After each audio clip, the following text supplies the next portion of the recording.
And welcome to Greifenhorst, my medieval fantasy let's play where I'm trying to stave off chaos, rebuild civilization.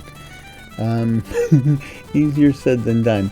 And up to this point, we've been trying to level out some of the space around the estate so we can build a castle, and we've been digging down to bedrock so that we have our central shaft from which we will build a large and underground base, or in this context, a dungeon.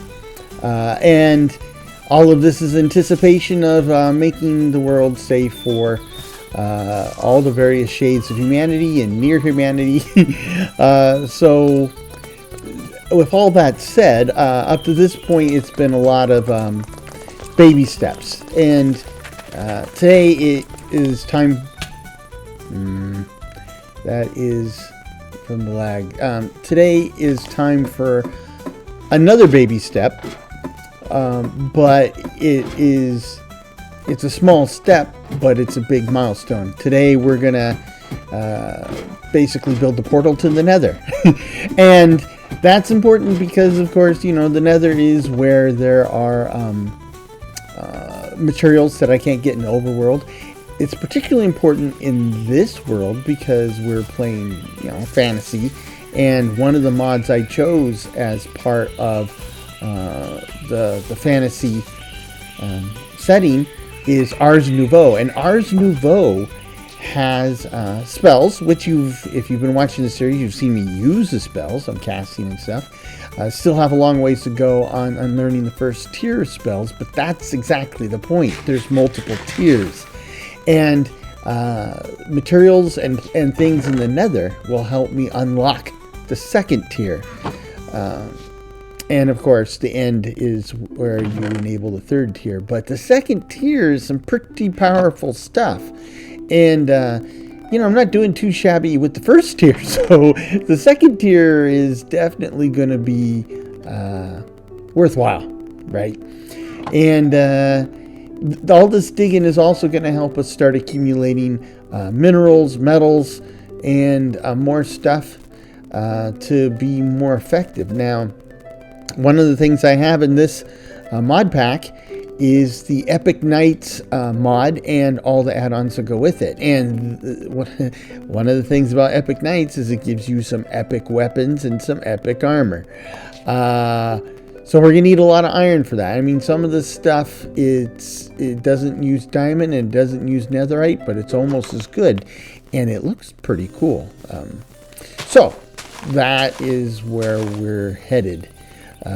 Plus, we could also use some amethyst, because I do have access to enough... crying obsidian to make a fully, well, an advanced enchantment infuser, but I don't have the amethyst to kick it all off. So that's another reason to go digging down here. So that is the goal for today. Now, as I've explained in previous episodes, you know, the very bottom level of the central shaft is where the platforms are for the metro, which is, you know, like the metro in Moscow or Washington D.C. or France. It's a subway system. And yes, minus 45 is the second level, which is not the platforms of the metro, but what I call the concourse of the metro, right? It's where you would, you know, have tickets and have people waiting for trains. And in this case, in my plans, it's also where the Nether Portal and the Aether Portal will be. And so to reach the Nether, we are actually going to build the space where the permanent Nether Portal will live. And that's right here. This is one edge of it. So I'm going to empty out this space. And that part will be just like what you've seen with the work I did for building in the central shaft, right? We're going to use a combination of pickaxe and spells to rapidly carve out the space, and then we'll use the materials extracted to basically build the structure of the space, because, you know, It's not just a hole. It's going to be a chamber. And with my plans for this particular world, these underground spaces will have vaulted ceilings, you know, because that's not the technology. That's the architecture of places like this. So, ooh. And I've uncovered a wall of diamonds, which we'll get to in a second. One of the nice things about Ars Nouveau and my Big B's Paxel spell is it will enable me to basically break any block in the overworld except for obsidian and crying obsidian. So 3, 4, 5, 6, 7, 8, 9, 10. So this is basically all I need to go through here. 2, 4, 5, 6.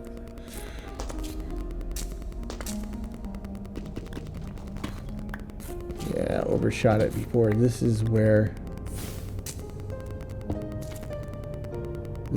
we need to cut across.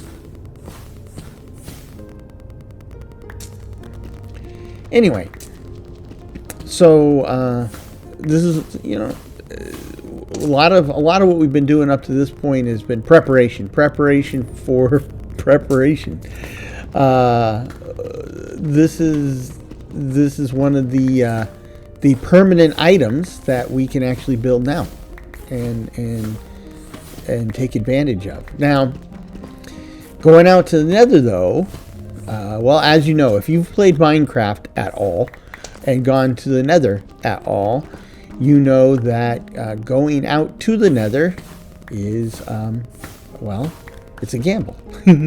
You really have no idea what you're going to face when you get to the Nether, because it's randomly generated, right? So best case scenario, you spawn into a nice enclosed safe space or end of a little box canyon or something where there's no beasties spawning. Okay, that one I did right. No beasties spawning, and you know, no lava in your immediate vicinity.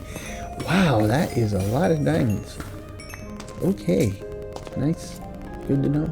Thank you.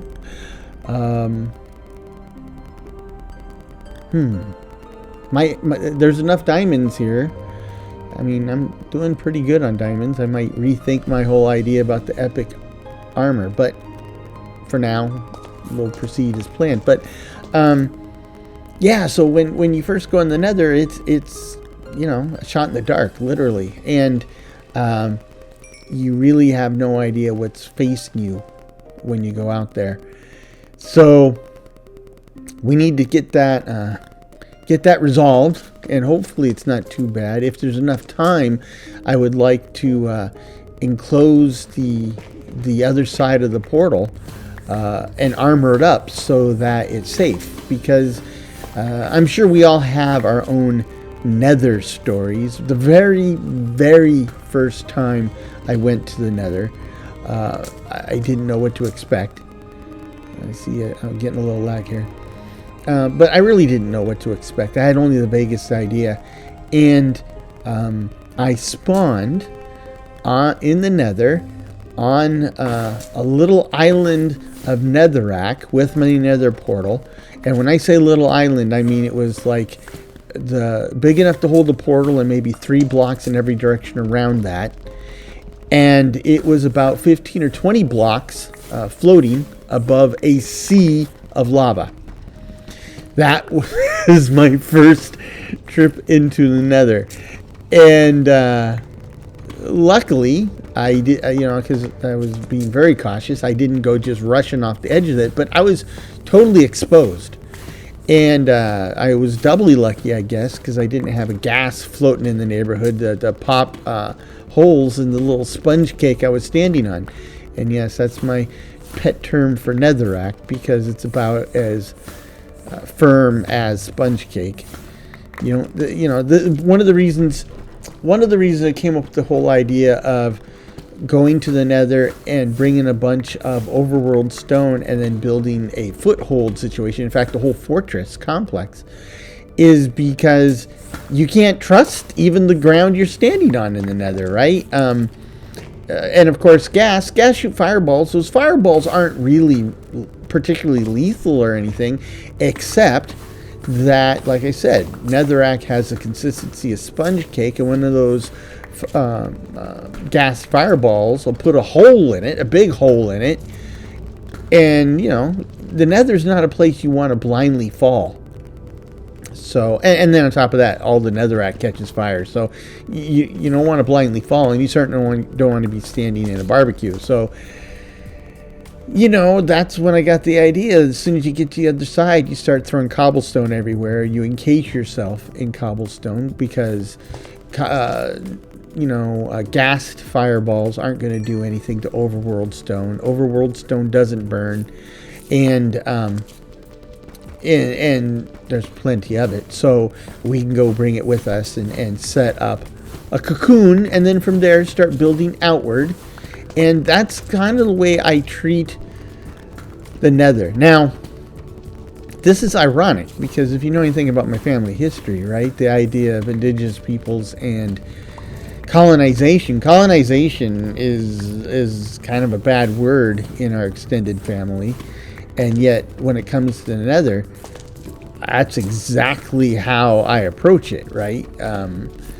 I basically carve out a space that is safe for me and not for the locals, and I start expanding out from there.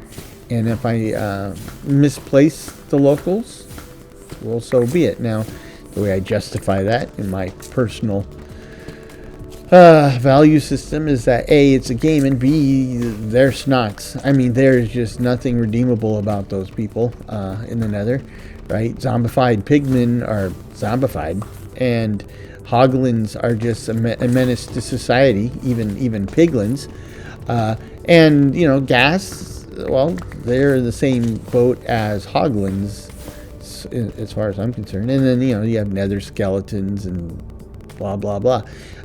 Strider's okay, but, you know, not a big fan of Striders. They freak me out, quite frankly. They look like Muppets that have been through the wash one time too many. But yeah, anyway, so that's what we're doing today. We are headed to the Nether. So yeah.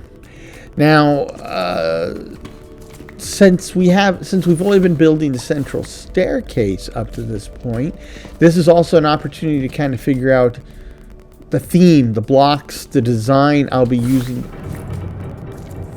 I hate that sound effect.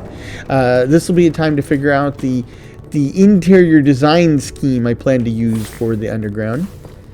No big deal really, but it's, you know, once I like to establish a pattern, keep it consistent. And so that's what we'll do down here. Still thinking about what we are going to implement down here for the metro. Now, if you got ideas, let me know.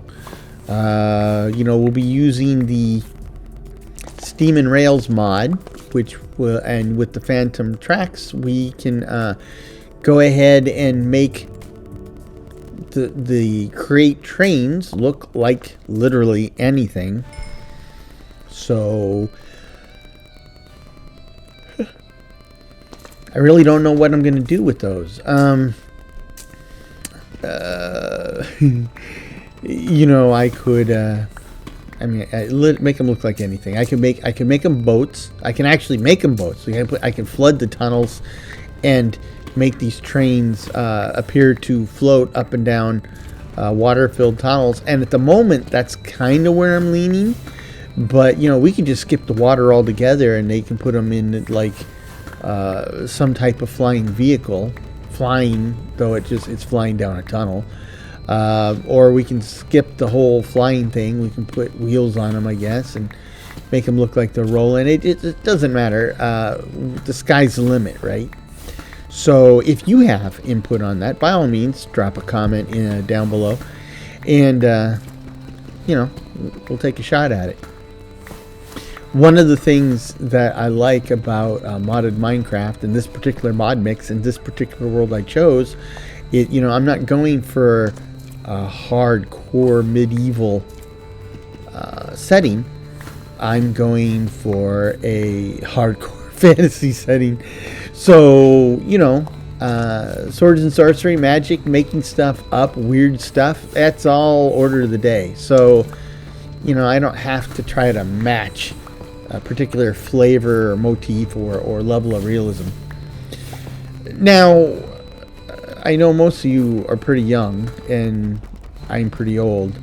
When we talk about level of realism, first of all, I don't know if any of you guys remember Microprose, MPS Studios. So if you're familiar with Civilization, right? They just came out with Civilization 7, which is coming out to some scathing reviews. But Civilization's made by Firaxis, but Firaxis was actually a later company created by Sid Meier, who founded Microprose. And Microprose was one of the original PC game companies. I mean, they were making PC games before PCs had color graphics, right? And they were the ones who made the original Railroad Tycoon. And back in those days, in fact, that's how I wound up playing Railroad Tycoon, is I would see that Microprose came out with a game, and I would buy it sight unseen only because Microprose made it, and I knew it had to be good. Just had to be. And so the reason I go through all this is way back in the day, Microprose released a fantasy RPG on the computer, and it was called Darklands. Pretty sure it's called Darklands. I don't know, it's been about 1,000 years, but and it sticks out in my mind because I think the install, it came on floppy, and the install, I think you could play it from floppy, but if you install on the hard drive, it was better. But most people didn't have hard drives then, and it came on, I'm trying to think, 13 or 18 3.5-inch discs. But here's the thing. The reason Darklands stuck out in my mind is Darklands was really, really interesting. What they tried to do was they tried to take, what had kind of become the established norm even that early for computer fantasy role-playing games, but come up with a different setting. And I say different setting because what they did is the setting for Darklands was historical medieval Europe. But it wasn't historical medieval Europe as we read about it in history books. It was historical medieval Europe, specifically Germany, as the Germans saw it, right? So, in you take a history course, they're not going to talk about elves or trolls or dwarves or any of that stuff. There's no magic, there's no alchemy, there's none of that stuff, right? Just a bunch of guys in armor beating the snot out of each other. That was the historical fact of medieval Germany. But in Darklands, they approach it as the world in the game was the world that the medieval Germans saw. So as far as medieval Germans were concerned, magic was a real thing, right? And monsters were a real thing. Trolls, dwarves, that type of, it really did exist. And so this game stuck out because they were trying to stick to a certain level of historical realism, which was really cool, but it was also historical realism that you could go look up at the library, right? It's not like, World of Warcraft where they said, hey, we got elves and dwarves and stuff, but it's our own version, right? We've come up with this whole new world called Azeroth, and, we've come up for a whole backstory and blah, blah, blah, blah, blah. No. This is stuff that you could, talk to a German 400 years ago, 500 years ago, and he perfectly knew knew perfectly well what you were talking about. So that was cool.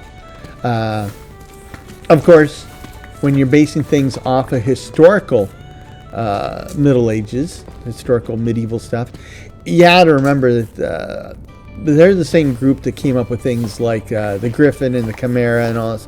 They're not a real imaginative bunch, right? So their idea for monsters and stuff were often exactly like the monsters I named, where they take bits and parts of known animals and put them together, and they don't really merge them together. They just keep these parts separate. I mean, if you ever read these medieval texts where they hadn't seen cotton before, right?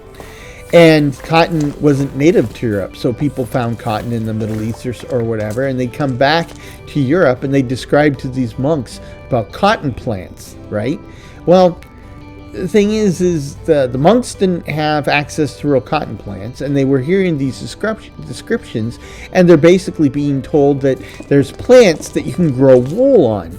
So medieval literalists, being what they were, they started drawing these pictures of cotton plants that they'd never seen, and since they were told that these things are essentially growing a type of wool, they drew these bushes with little sheep growing on them, right? And so in theory, you figured, okay, then you go harvest the little sheep off the bush, and that's how you get the wool. Well, that's kind of the vibe they stuck with for this Darklands. Anyhow, you should look it up on Wikipedia. It's interesting, and I doubt anybody who's used to the modern standard of PC gaming would find the game fun or interesting to play now. But as a little piece of PC history and the way things were back then, it was pretty fun to play back then. And it's just interesting where they tried to take it. I mean, I like that, right? I mean, I've always been a bit of a history buff, so I've always enjoyed, stories that take place in a historical context that you could read about in an actual history book, and yet the story itself covers people and events or things that you can't hear about. It's called historical fiction. I've always liked it. Now, I've always had another soft spot for alternate realities, right? And so, that's one of the things that attracted me to Command & Conquer, right? So the original Command & Conquer took place in modern times, and basically terrorist organization was out there wreaking havoc, with the Tiberium, was it, that they found, right? That's the energy source. And so, it was the UN trying to knock out these terrorists and save the world for everything. But then where things got really cool is they took the Command & Conquer universe and came out with Command & Conquer Red Alert. And that one was wild because the premise was, what if World War II, as we know it, didn't happen like we know it, right? And so the lead-in to the game is Einstein and an assistant doing a time travel experiment, and Einstein goes back in time to like the 20s where he meets Hitler and effectively removes Hitler from the timeline. So now he's thinking, okay, mission accomplished, we're not going to have World War II, so everything's fine. But then it turns out that even without a Nazi Germany, a Soviet Russia kind of filled in the void, and we did have World War II, and Command & Conquer Red Alert is basically that, right? So I've always, but back to my point, I love that genre. It's cool. I like it.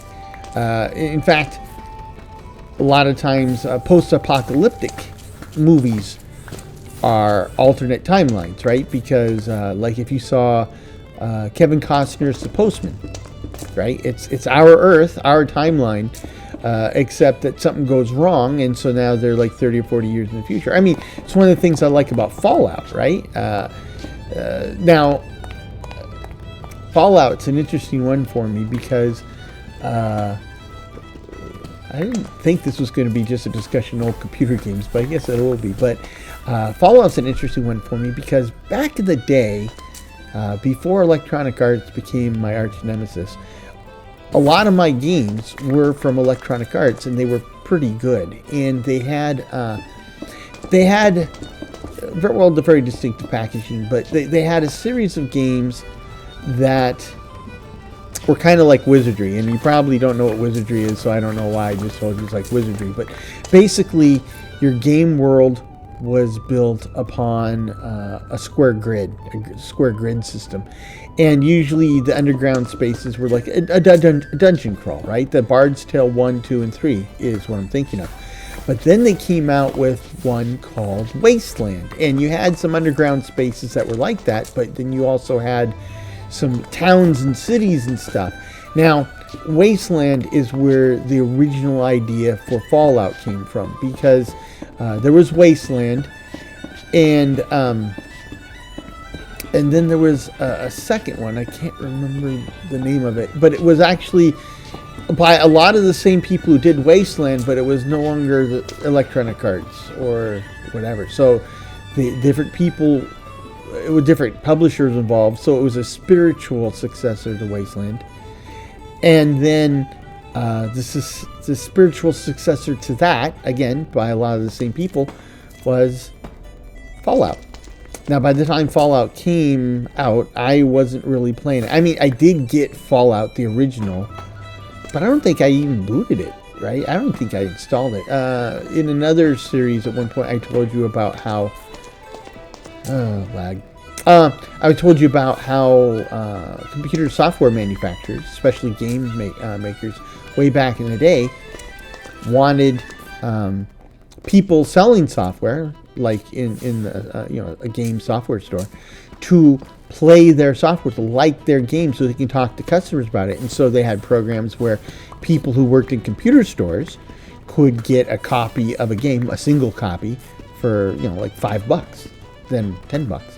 Well, I remember I got Fallout for like $5.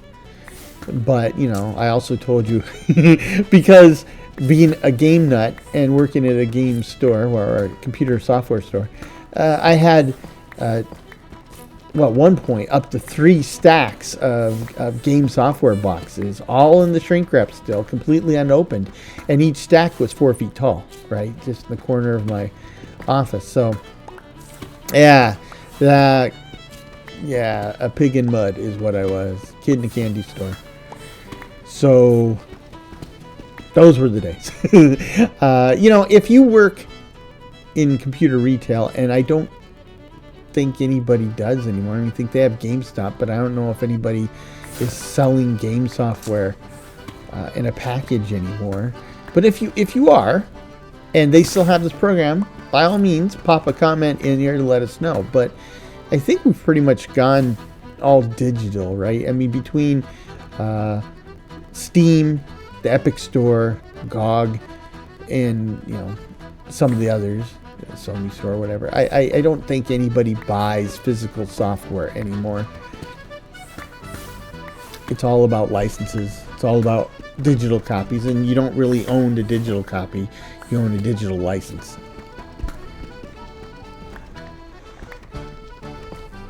Now, that's always been my fear. Back in the old days, you didn't have live services, right? There was no online servers. So the biggest fear you had was, you had a copy of the game, it was yours. If there was a nuclear explosion or something and the game company ceased to exist, the game's still yours. You could still play it. The biggest problem you had was that it came on floppies, and if your floppy wore out, well, you're screwed, right? And that's where a lot of people were making copies of floppies from each other, and because they were able to do it because there was software there that enabled that type of copying, because there was a legitimate reason for people to have multiple copies of a game in case one went, bad. Of course, then once you had that out there, people were real keen on making copies and trading them with each other, and it was a different world. A very different world. I remember a box of floppies which cost me like, I think it was a box of 5 1/4 inch floppies at the time, and we're talking like 82, 83. I think it cost me $15. Now, $15 doesn't seem like a big deal. It got me 10 floppy disks, but $15 when you're, you know, a 16-year-old kid in the early 80s, that was a lot. I mean, minimum wage was I think my first job was minimum wage. Well, it definitely was minimum wage, but I think I was paid 3 1/4 per hour. So, you know, a box of floppies, that's like almost a whole shift, right? So, anyway, man, I can't believe how old I am. You know, this afternoon I talked to some old folks, old friends and classmates from way back. One of the people I talked to, I hadn't talked to this guy in 40 plus years, but if you remember, I lost my friend Eric, who was my best friend for 44 years, and one of the lessons I learned was not to go so long between communications, right? Not to lose touch. So I've been slowly reaching out to folks and getting back in touch. And unfortunately, there's fewer of us than there used to be, and I suspect that number will only go, well, I know the number will only go down from here. So it's important to reach out now while I can. Good people. I'm kind of sorry that we went so long without keeping in touch, right? Because there's interesting things have gone on in their lives, interesting things gone on in my life. And, you know, if you probably start to learn in high school, but you definitely learn in the real world job that networking is important. Networking is incredible. It's so important that, you know, that's the whole point of LinkedIn, right? I mean, they've got a whole service that was so doing so well that Microsoft bought it, right? And why networking is important is take a look at like this relationship that Eric and I had for the past 44 years. So obviously he's my best friend, obviously part of my network, but you know, when I got out of the Air Force, I was working for Eric. He had his own little software company, but don't be too impressed. It was him and another developer, and then I joined as a graphic artist. But they had one customer. They were working on one product, and the customer was helping the fund the R&D on the product, and then the customer stole their one product, so they had nothing they could sell to anyone else, and you know, the company fell apart. Later, Eric got a job at a small biotech company, and then he was able to get me a job there. And that went well for a couple of years. And then I left that company and started working at a company that did industrial software for factories that make corrugated board, which most people erroneously call cardboard, but corrugated board, right? It's stuff to make moving boxes out of. Cardboard's the stuff to make cereal boxes out of. Anyway. So I got a job there, and basically they were looking for a new development lead, and that's when I introduced him to Eric. So then Eric started working there. Then when I left California, of course, you know, Eric was still working for them, and then Eric came to visit me, and while he was visiting me in Wyoming, he got a call from a headhunter for looking to hire him for Microsoft. So he set up an interview, and within a month he was at Microsoft. And then he was there for about a year when he started, you know, pushing me to come visit. I came to visit, and long story short, he got me to apply for Microsoft. And there's a long story behind it. I won't tell you now because it's kind of crazy. But I was turned down, and then I was hired at Microsoft. So, like I said, it's a long story. But so then we were together again. And then later I left Microsoft. And then, you know, at that point we weren't working together anymore. But he got a job at Riot Games. And yeah.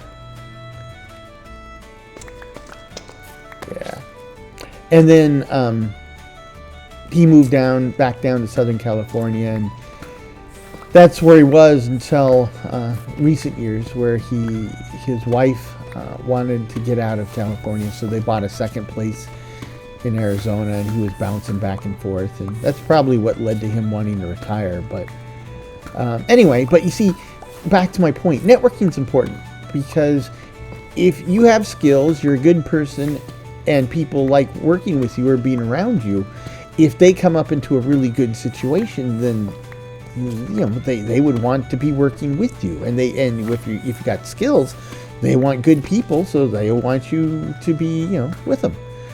This is how it works. And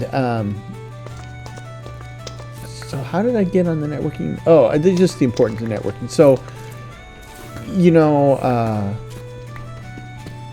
putting these people back in my life is important, because now we're discovering there's times that we could maybe helped each other, and there's definitely times we can probably help each other now.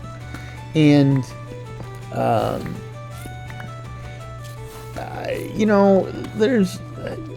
I know it's kind of touchy-feely, but you really should never burn your bridges, right?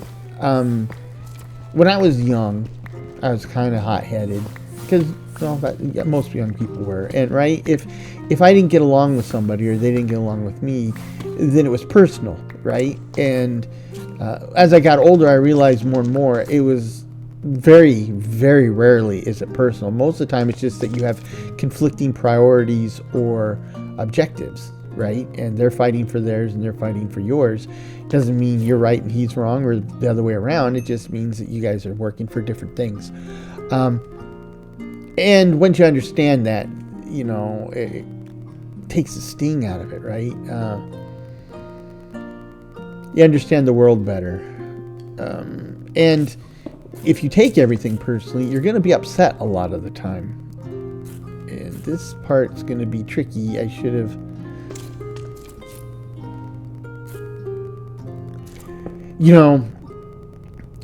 when I'm working...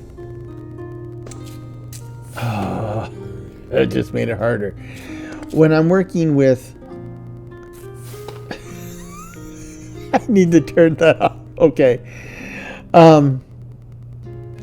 When I'm working with the from the rubble or new Londinium, right? I don't have this magic spell thing, so if I go digging like this, I remember. I thought I turned that off. Anyway, I remember to actually carve out a space one block above my future floor, because that'll let me reach everything without having to do a bunch of dropping stones to stand on and stuff like I am here. But you see, in Greifenhorst, I've got my Big Beast Paxel spell, and it lets me dig out the space without having to have this layer above. And then when I actually got to put in a roof, that was lag. Then when I got to put in a roof like this, then I realized that, I didn't have to do it the way I did to be able to carve out the blocks, but it's still a good idea when I want to put blocks back in. So, anyway, what was I talking about? The personal networking. Yeah, so, you know what? You just got to be nice to people. Be friendly. Now, let me just state that just because I've grown up enough to learn that things that I thought were personal aren't personal, doesn't mean others have, right? And like when I was in England, I was in the Air Force with a guy who, I was young and stupid. And I harassed him quite a bit because he was fun to pick on because of the way he reacted. And I remember one time we went, there was a girl who was going through a divorce. She was separated. She was dating again. He asked her out. She said yes, but she says only if it's a double date and you got to find somebody from my friend. And so he asked me. So I went on this double date. It was a blind date for me. It was a double date with them. And over the course of the evening, I got on along famously with his date. And then she and I started dating for a while, and he never forgave me for that. And yeah, I get that. And it was a schmucky thing to do. Not proud of it. And you know, over the years, I've thought about it. I've tried to reach him a couple times. I found him on Facebook. I can't get him to say anything to me, so I get that. But I did send him a message and say, "Look, I'm sorry." Right? At the time, I was young and stupid. It doesn't excuse it. It certainly helps explain some of it, but it wasn't right. I'm sorry. Yep. For him, it was personal. And that one, quite frankly, is kind of hard not to take personally. I get it. So, you know. But when we're young, we have a tendency to do all sorts of stuff that we later think we view in a different light as we grow older.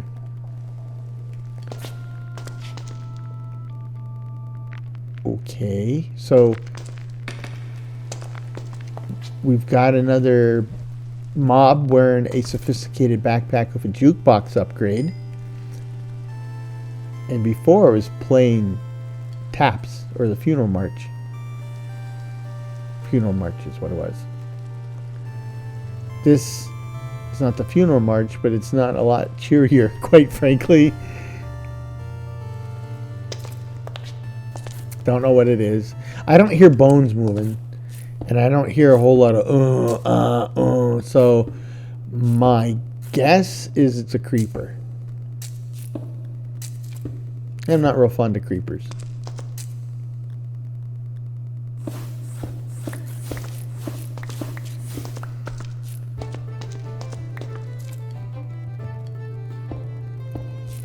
Yeah. You know, the thing about getting old and thinking back upon the past and then having regrets, right? Like, I did 4 years of active duty Air Force, and then I got out and I was in the reserves for a long time. But, you know, I actually had a good thing going in the Air Force, and I should have stayed in the Air Force, active duty. There would have been a lot of interesting opportunities open for me. And in hindsight, I can see that now. But on the flip side, the thing about regrets is that now that I'm looking at them from behind, things worked out pretty well, even regardless, right? So if you say, you know, would you have it all to do over again? Would you do it the same way? Maybe. I mean, I wouldn't be as big of a schmuck to people like that guy, right? I would be try to be a better human being. But on the other hand, you know, career choices that I made, yeah, I'd probably make them again. You know, I think about that a lot. Like, if I had a time machine, would I turn back time? And, you know, no, I wouldn't, because the family I have is the family I want, right? And I wouldn't take the opportunity. Now, how did that happen? Okay. The opportunity I have, or the family I have now is, you know, if I did things differently in my past, I would have a different family. And I can't really imagine myself having a different family, right? So, and that's, you know, a lot of people really hammer themselves about thinking about what they could have done better in the past, or doing it all over, doing it differently. And I get that. I've been there, but eventually I've just come to embrace who I am now, what I have now, and how I got here. So, now what I'm doing here is I'm using Dominum Ornamentum to make these panels. They look like trapdoors, but they don't open. We're shut. But they're the same thickness as a trapdoor. And with Dominum Ornamentum, you can basically texture them with a lot of different blocks. Certainly all the vanilla blocks and many of the modded ones. And even if it doesn't support your favorite mod, you can go in and mess around with the tags and add your favorite mod. So, oh shoot. I'm going to basically use this to start building my vaulted ceiling. Now, the vaulted ceiling means I don't have just like, you know, a flat ceiling. What we have is a vault, right? So you have, from the corners, we'll have pillars, and then from the corners, they arch toward each other across the room. So that's not what I meant to do. This is what I meant to do. So now it's actually easy to do in Minecraft when you build at a really large scale, but I'm not building at a really large scale. So it did it again. So it's kind of hard to do at this scale to get the vaulted ceiling effect, right? But I've come up with something that kind of works. So this cross pattern here of in the middle of the room will be the highest point, and then we'll start working our way downward toward the corners.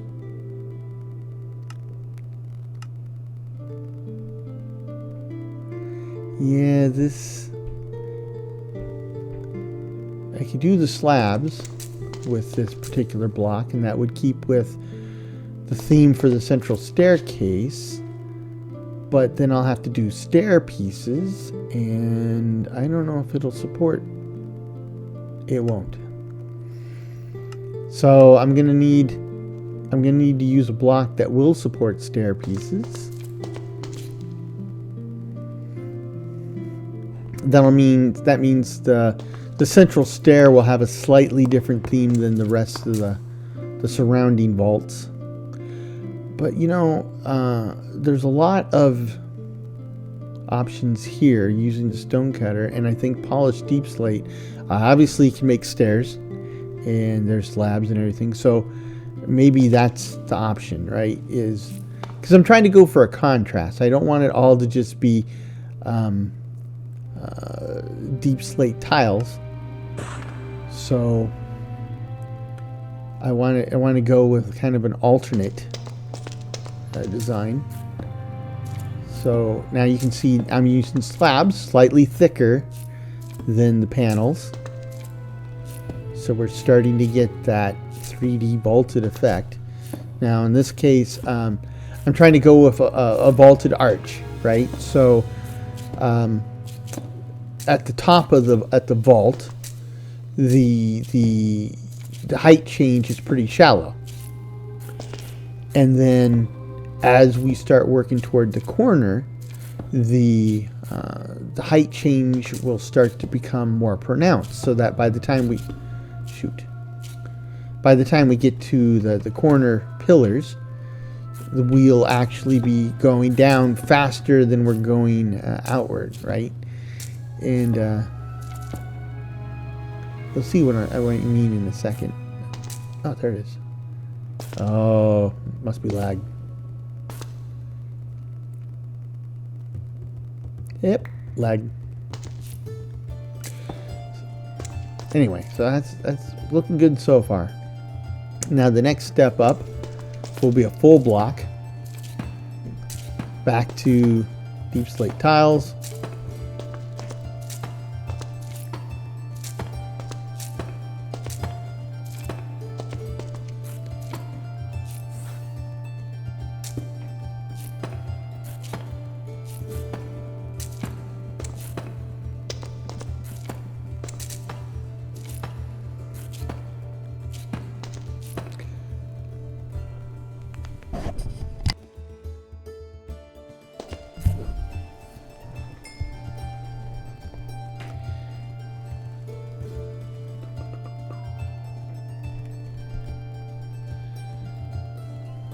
Okay.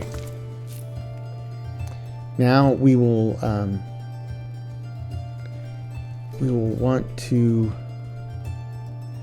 use these regular stone bricks to fill up this space. That space isn't going to be visible to the eye, so we want to use filler there. And I've said in the past, right? I like to use the stone bricks for filler, and the reason it's I use stone, cobblestone bricks, or whatever for the fillers, because I can manufacture those, right? I mean, in these games, one of the challenges is the availability of resources. Now, something like a deep slate, you normally can't manufacture, so you're gonna have to get it. Now, it turns out there's a ton of it, but you have to dig deep, right? But cobblestone, all you need is lava and water, and you can make an infinite amount of it, and then you can smelt it back into stone and make stone bricks like I've been doing. So that is potentially an infinite source of blocks from nothing. So that makes a good filler material for the structure. And like I said, I definitely remember saying, because somebody commented it, you know, I don't, just because you don't see a block, it still bugs me if I know there's, like, you know, trash blocks there or hidden. So I want to make sure that, you know, it's kind of a compulsive thing. I totally get it. It's weird for, you know, normal people think it's weird. I get that too, but unfortunately, it's a kind of defining trait for me. So it is what it is.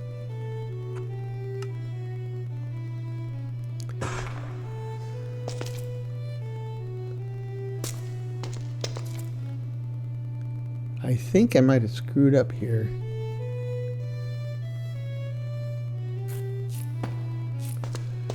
No, that's right. Okay. So this is where the Nether Portal will be. This will be basically the base.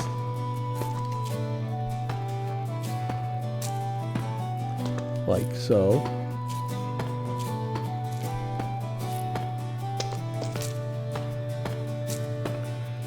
And there you go. That's where the Nether Portal will be. We'll go get obsidian later and build that, but we need to finish out this space. Fill out these spots that need filler.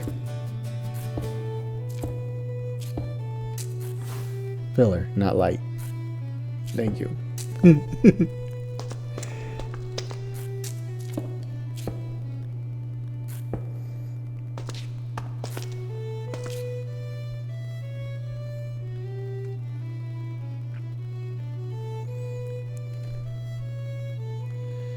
Okay.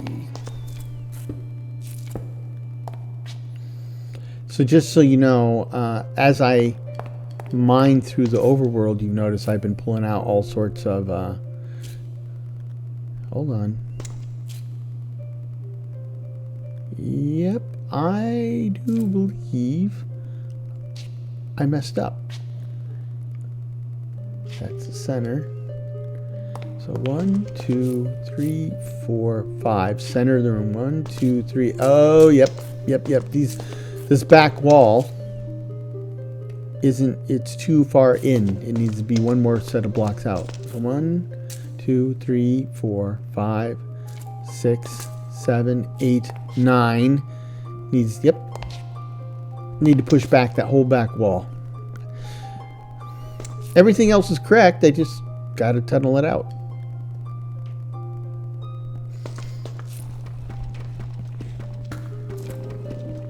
And this will go pretty quick, I think.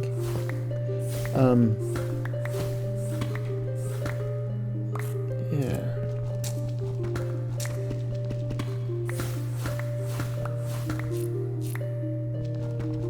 Now you see this time I'm going to keep one block up in the floor to make it easy to get up here and put the blocks down that I need to put down. So, you know, after a rather painful reminder earlier in this episode.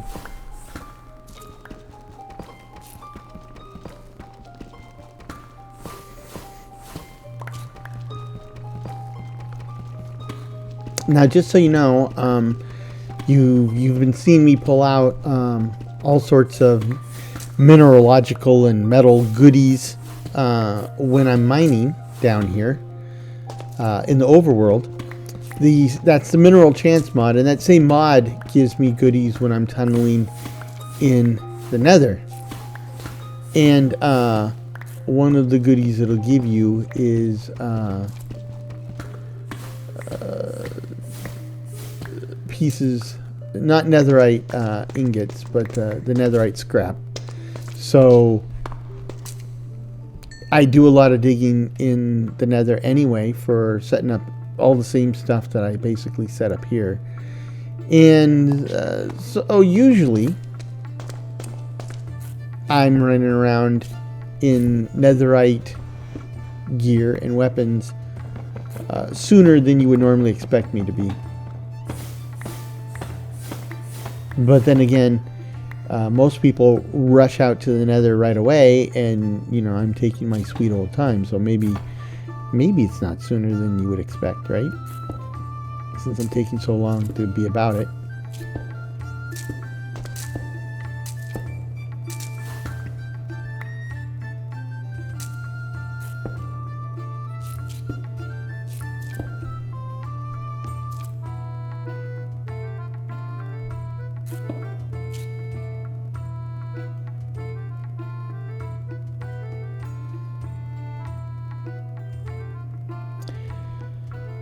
Latency. Whoa, doggies.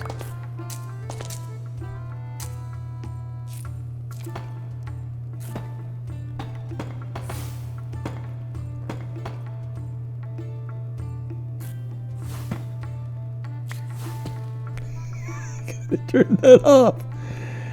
Oh. Well, that block just went all the way to the surface.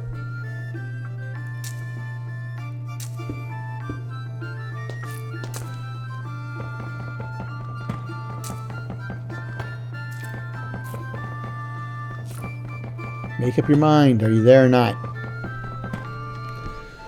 Latency sucks.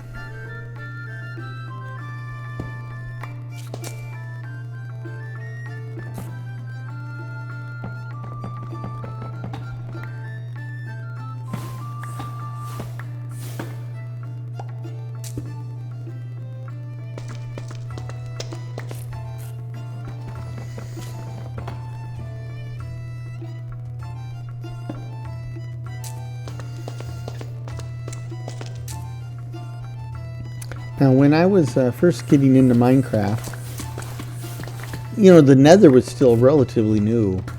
And being a new Minecrafter, you know, it was all new to me. And I really didn't like the Nether, right? I don't like being in an environment that's hell-like in the first place. But they tell me it's a dry heat, so it's okay. But, yeah, whatever. I don't... Speaking of dry heat, you know, when I was a kid, you know, I grew up in the Inland Empire in the 70s. And, you know, due east of Los Angeles, but... the problem is where LA would be cooled off by breezes coming in from the ocean. There was the Chino Hills and the hills between Pomona and the LA basin, and that kept those sea breezes from getting to us, right? So it could get pretty hot in our neck of the woods, and 100 degrees, 105 degrees, that was very common in the summer. And even in the late spring and early fall, right? And I remember in junior high school being, you know, I was one of those nerdy kids. I had a windbreaker that I wore every day of the year. I mean, it's 103 degrees out there, and I'm wearing a big old backpack full of nerdy books, and I've got my windbreaker on. And I was okay. Now, you know, probably because I lived in the Pacific Northwest for so long, it gets to 80 degrees, 85 degrees. If I'm outside, I'm dying, right? And it's been that way for the past 20 years. Now I'm reaching something completely new to me, which is the heat doesn't work for me, but neither does the cold either. So I'm getting cold at 40 and 50 degrees when before that wasn't a big deal either. So now I've got this smaller and smaller Goldilocks zone where I'm comfortable. And it's my understanding that just happens to old people. But that kind of sucks.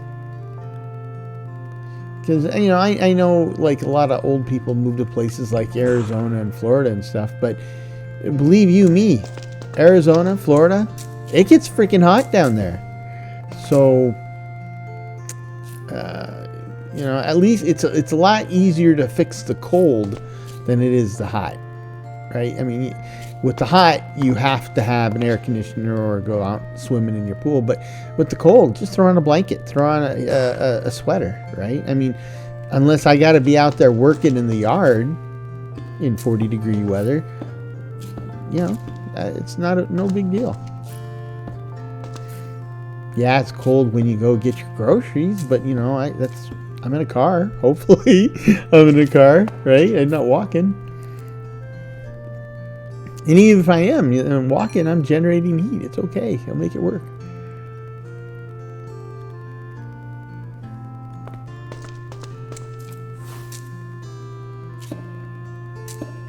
Okay. 3 more. And then 2 for each side here. And that's because there will be a wall here, and so we just need to build it like the wall's already there. But you can see how the arch effects is starting to take shape, literally. Okay, 10 of these will do it. So if this one goes here, that one goes there.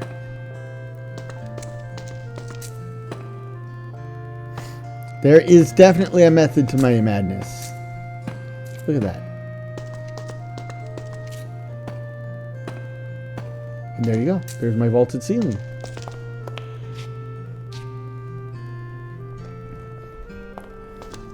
And I'll have to do that a couple hundred more times before this base is through. But for now, that one's enough.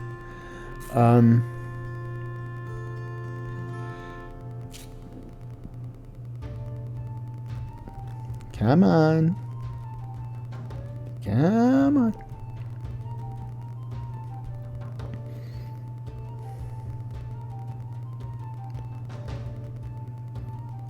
There we go. So I guess now would be a good time to go get the obsidian and build the portal.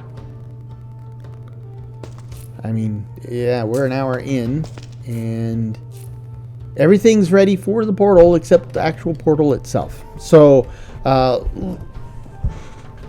let's go get the obsidian. We'll create the portal. I'll try to grab some stone so that we have something to box things in on the other side. Normally I like to use cobblestone, so if I lose it I'm not so sad, but the problem is I don't think I have a lot of cobblestone, so we'll have to double check. But and then we will, once I have an idea what's waiting for me on the other side, and we've essentially fortified the other side so that we have a safe place to go over there, I think that's where we'll call it for today. So assuming how that goes, this episode has so far gone about as well as I had hoped. I've achieved what I wanted to achieve. And it must be a full moon. It's a beautiful night. I don't hear any zombie skeletons or anything else like that, which is kind of unusual. Since it got dark and I wasn't up here to go to sleep, I just figured this place would be crawling with bad guys.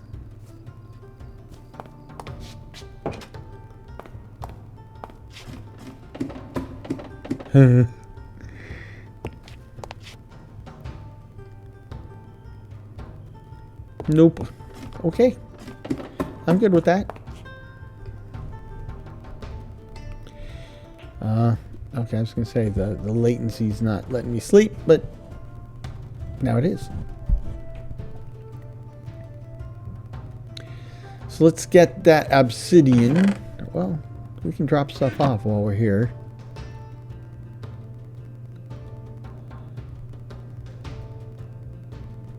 That's a lot of zinc.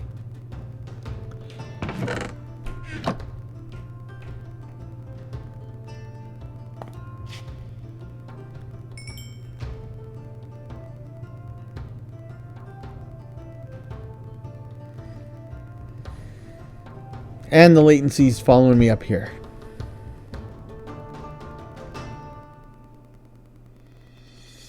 Okay.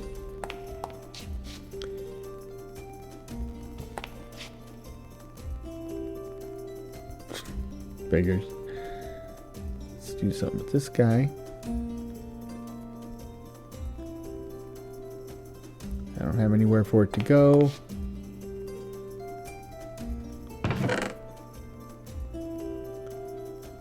Just put it all in here and then figure out what we need to take back out. So that can get smelted.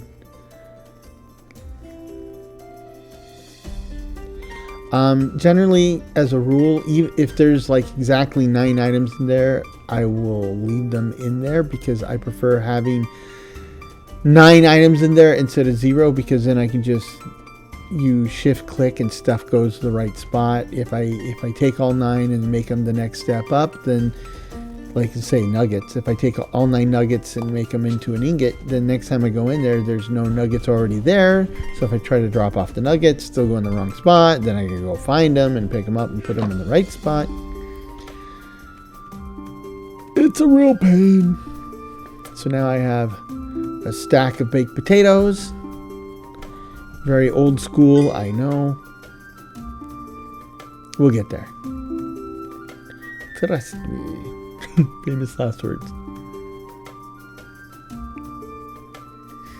But I mean, you know, you saw I was down there, and this is quite the set of mineral wealth to come out of there with. So almost 3.5 blocks of diamond. I could make something with that, right? 3 times 9, that's enough for a full suit of diamond armor, but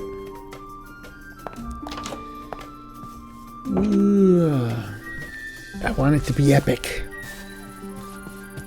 What kind of cobblestone? 57. That's not gonna cut it. Not even remotely.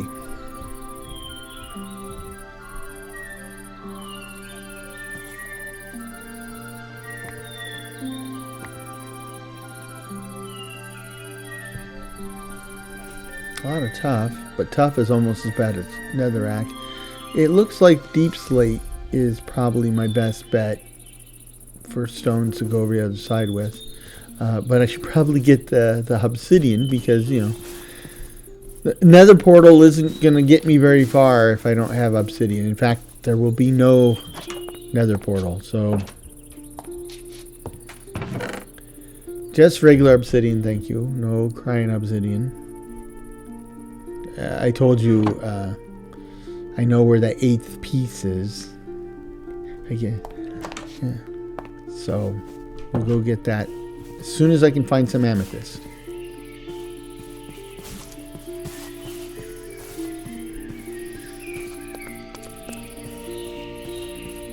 And engage.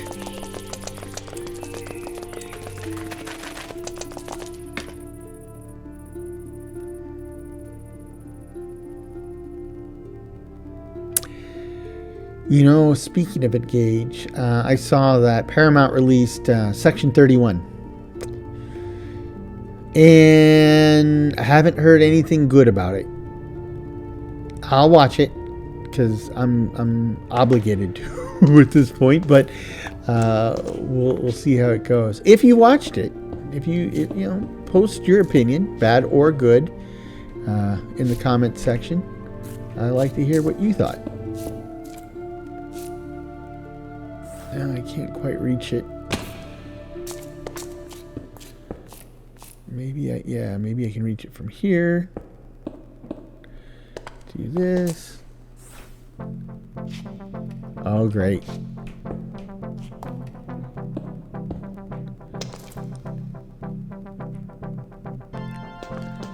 Our musical friend is back. So now, oops.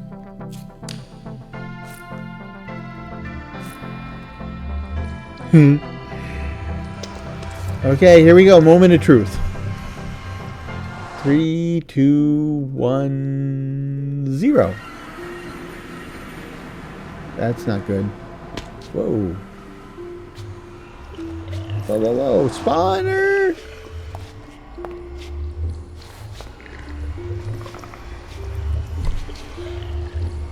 Well, I gotta tell you, as far as I don't think I could have picked. I'm not a big fan of striders. Don't need them, so I don't need to keep the spawner. But as far as things go, as far as how things could have been, I don't think I could have picked a better spot. So there you go. We're in.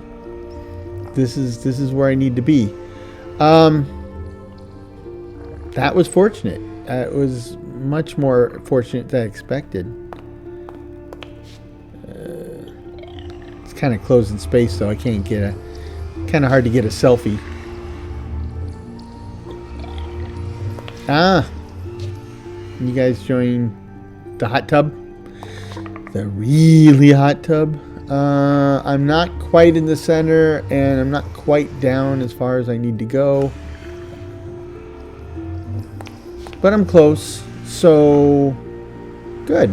Yeah, I will want to go to 0, in the nether like I do now. You don't want to come in here, kiddo. It's cold. It's a dry cold. But still, it's cold. Okay, well, knock yourself out. I'm telling you. I mean, he's probably going through that feeling you have after taking a hot shower and then going into a cold room with air conditioning. Yeah, better selfie there.